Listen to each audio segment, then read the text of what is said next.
Après avoir réalisé un safari et s'être rendu à Zanzibar, nous avions envie avec Florian d'explorer un peu plus la Tanzanie.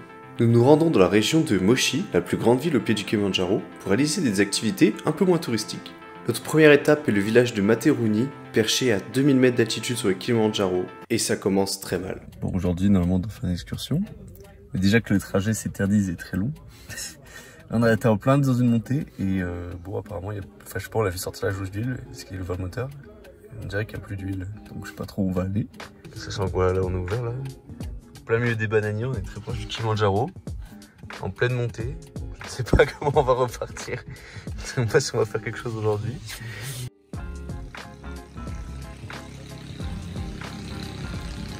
Bon, les mecs viennent de sortir la courroie.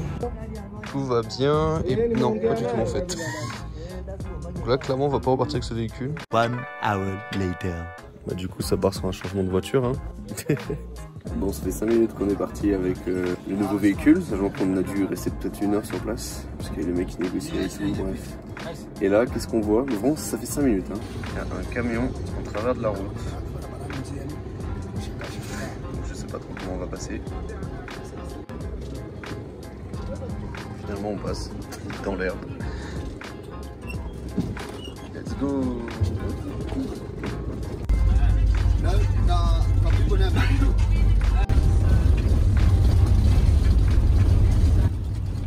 Materuni est très réputé pour son immense cascade, mais c'est aussi un village de producteurs de café qui vont nous montrer comment faire notre propre café. Nous procédons d'abord au cueillage des baies, qui sont rouges quand elles sont mûres. Le séchage durant plusieurs semaines, nous prenons des baies déjà sèches pour faire le café. On va venir enlever l'écorce des baies sèches avec un énorme marteau pilon.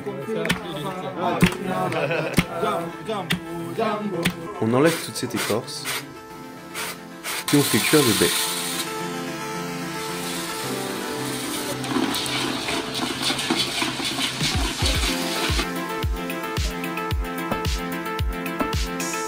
On bout les grains avec notre énorme marteau pilon, puis comme à la maison, on le met dans l'eau. Nous avons pu enfin déguster le café, il était super bon et c'est honnêtement le meilleur café de ma vie. Après cette dégustation de café, nous partons faire une randonnée vers la fameuse cascade.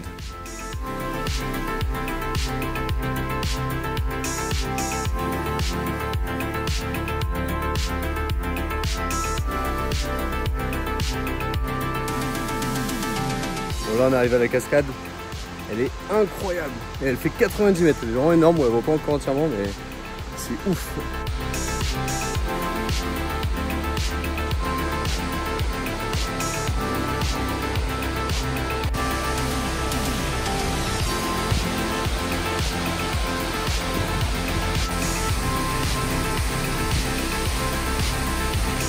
Bon par contre l'accès à la cascade est vraiment... Disons qu'avec tout le tour de la cascade, bah ça glisse de partout, du coup je me suis cassé la gueule, voilà, super.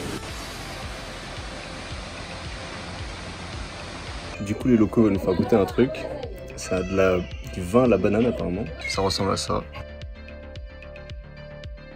Bon, vu qu'il y avait du bruit autour, on n'entend pas du tout ma réaction, mais ce que je disais c'est que c'était pas trop mal, et en fait ça fait un goût entre la bière et le cidre.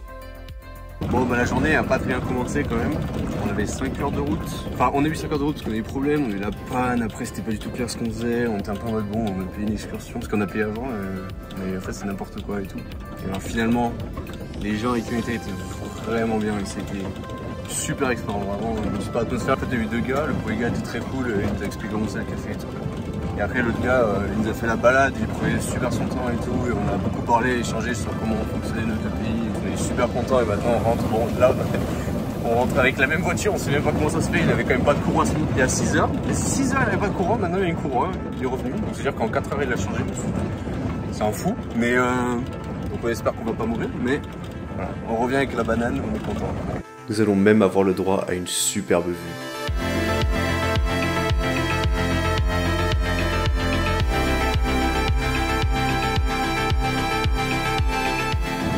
La boîte à gants de la voiture fonctionne pas très bien, elle vient de s'ouvrir. Et qu'est-ce qu'on voit dedans?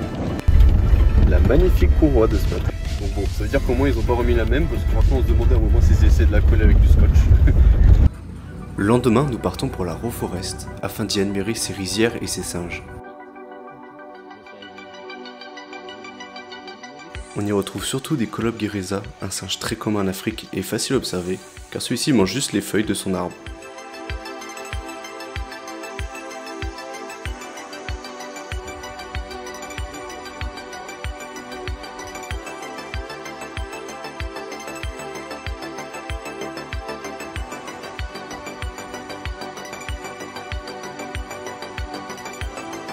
Il existe aussi des singes bleus, mais celui-ci s'attaquant aux plantations de l'homme est devenu difficile de l'observer car il est devenu très farouche. Et là, nous accédons aux plus belles rizières.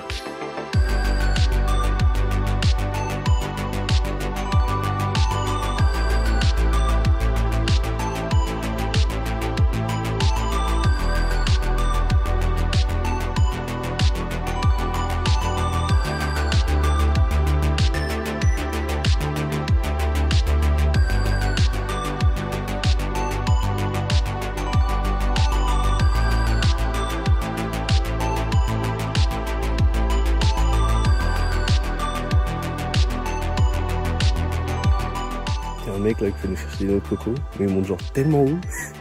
J'ai peur pour lui quoi.